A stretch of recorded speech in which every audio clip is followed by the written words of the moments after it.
Hi, I'm Max Torkelsen, President of the North Pacific Union Conference, and today we're talking about the Lord's Prayer. The Lord's Prayer is part of the greatest sermon ever preached. We call it the Sermon on the Mount, and it's found in Matthew 5, 6, and 7. It's a model prayer that Jesus gave, and it begins with the phrase, "Our Father, who art in heaven." Right in that phrase, I think we have the two attitudes that we need to understand about God. They're the attitudes that are necessary to prayer, and they're the attitudes that are necessary to worship. These two ideas have to be kept in balance. The farness and the nearness. The greatness and the closeness. Though far above me, God still cares about me. This idea of God as Father is unique to Christianity.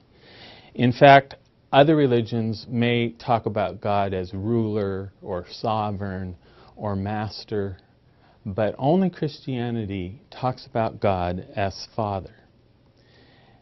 And Jesus says we should look to God as our Father. So what can we learn about God in thinking about Him as a Father? The idea is a precious one and a close one. First of all, God is real. He exists. All of us sometimes are a bit skeptical about God and does He exist? How do we know? Well, Jesus says, "If you have seen me, you have seen the Father." We know Jesus existed. And the historical Jesus comes to us and He says, yes, He does exist. I've lived with Him. In other words, if you know that Jesus existed, then you can believe what Jesus said. And He said, He is our Father. During the ravages of war, a family was separated. Mother was killed in a bombing raid. Father was off in the army somewhere. And the children found themselves together in an orphanage alone. Eventually, the war was over, but Father didn't return. As the kids would lie awake at night talking about their father, he seemed farther and farther away. And they wondered, well, does he really exist? Gradually, they started to look to the oldest brother as though he were their father. Eventually, the elder brother grew up, left the orphanage, went out on his own. But one day he came back to the orphanage, big grin on his face, and he said, "I've seen him. I've found him. He's alive." The kid said, "Are you sure?" "Yeah, he is." "Well, how do you know?" "Well, because I was living with him. He's really alive." "Well, what's he like?" the kid said. Big brother had a grin on his face and he said, "Well, they tell me I'm the spitting image of him."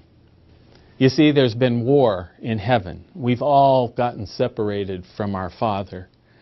But our big brother, who has lived with the Father, comes to us today and he tells us he exists. I know, I've been there. He's just like me. And that's what Jesus means when He says, "Our Father, who art in heaven." If you can love Christ, you can love the Father. Another way that the Father is like an earthly father is the fact that each is a person. There was a little girl and she fell in love with the story of the three little pigs. And every night when her father would come home from work, he'd have her sit on his lap and he'd read her the story of the three little pigs. Night after night after night. Well, Dad kind of enjoyed having his daughter on his lap, and he didn't really mind the three little pigs, but it got a little old after a while. And so he thought, well, I will solve that problem. And so he read the story of the three little pigs onto a tape recorder, and he taught his little daughter how to turn the tape recorder on and to listen to it. So, comes home the next night, and sure enough, Dad's left alone with his newspaper, and the little girl turns on the tape recorder and listens to the story of the three little pigs. Everything went fine for several nights, and then about a week later, one night, Dad comes home from work, and here comes his daughter dragging the book, saying, "Daddy, would you read me Three Little Pigs?" And Daddy said, "Well, sure, but you know that's me on the tape." And she said, "Well, yeah, I know, and I know how to run the tape recorder, but I want you to read it to me." "Well, what's the matter with the tape?" "Nothing, Daddy, but I can't sit on its lap." You see, what the little girl craved was not a story. She craved a relationship with her father. The love affair was not with pigs, it was with Daddy. I'm afraid that sometimes those of us who are into religion know so much about God that we forget that what He has put within us is a desire to have a relationship with Him, a personal friendship with God. And that's what the prayer is talking about. Our Father, who art in heaven.